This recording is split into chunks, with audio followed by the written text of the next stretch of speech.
The death of one of the world's best-known musicians, John Lennon, is shot and killed by a New York gunman. Good evening, welcome to the Channel 9 News. Also tonight, ex-Beatle John Lennon was shot dead outside his New York apartment last night. Lennon was repeatedly shot after he and wife Yoko Ono stepped out of a cab, having come from a downtown recording studio. Police and a large crowd of passers-by were quickly on the scene of the exclusive Dakota apartments, where the 40-year-old musician and his wife have lived for some time. Police have a suspect in custody. A man, witnesses allege, has been seen around the apartment over the past week. Witnesses to the shooting say that just before 11 o'clock last night, New York time, the man stepped from the darkness as Lennon was about to enter the apartments, reeling off a series of shots from a .38 revolver. Lennon, accompanied by his wife, was rushed to a nearby hospital, bleeding badly from extensive wounds to the body.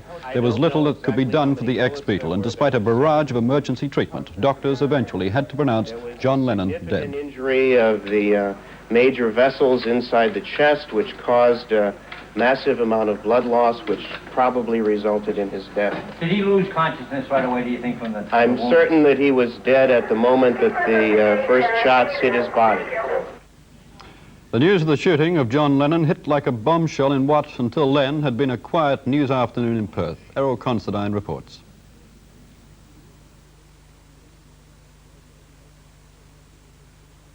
The tragedy in New York was big news on Perth streets within hours. At Perth's main rock radio station, the reaction was instantaneous. The phones have just gone berserk ever since, on our switchboard, also in our control room, and also in our dial for news service, which we run on 1198. That's been jammed for most of the afternoon. John Lennon is currently back in the charts with a new hit album after years of silence. Today's dramatic events meant the public suddenly again wanted to hear the songs Lennon had made great as a Beatle and solo performer. Perhaps one of John Lennon's standards. This is Imagine. Imagine all the people. John Lennon, of course, gained fame and fortune as the genius behind the Beatles. With Paul McCartney, he wrote almost every production the group released, a talent which literally changed the world music scene.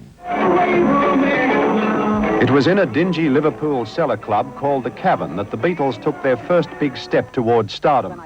It came in the form of local record shop owner Brian Epstein, who gave the group a new image and gave the world its first taste of Beatlemania.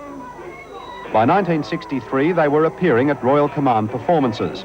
International success followed quickly and was soon recognised by an MBE.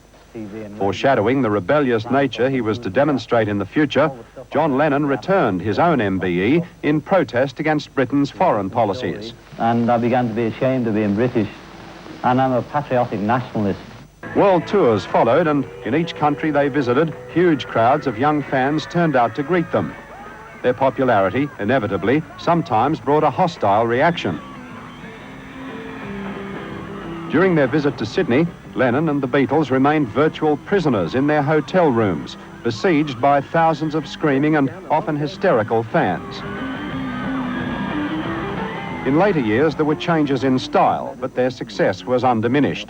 John Lennon continued to be the most controversial figure of the group, becoming even more eccentric after his marriage to Yoko Ono, a Japanese artist. They spent their entire honeymoon in bed in an Amsterdam hotel, entertaining the press and television while still between the covers. Ironically, Lennon, with his reputation as the rebel, blamed Paul McCartney for the Beatles' eventual breakup, accusing him of trying to dominate the group. The rift was eventually healed, but plans to get the group back together again failed. Their music, however, lives on, and with it, the John Lennon philosophy that helped make him and the Beatles legends in their own time.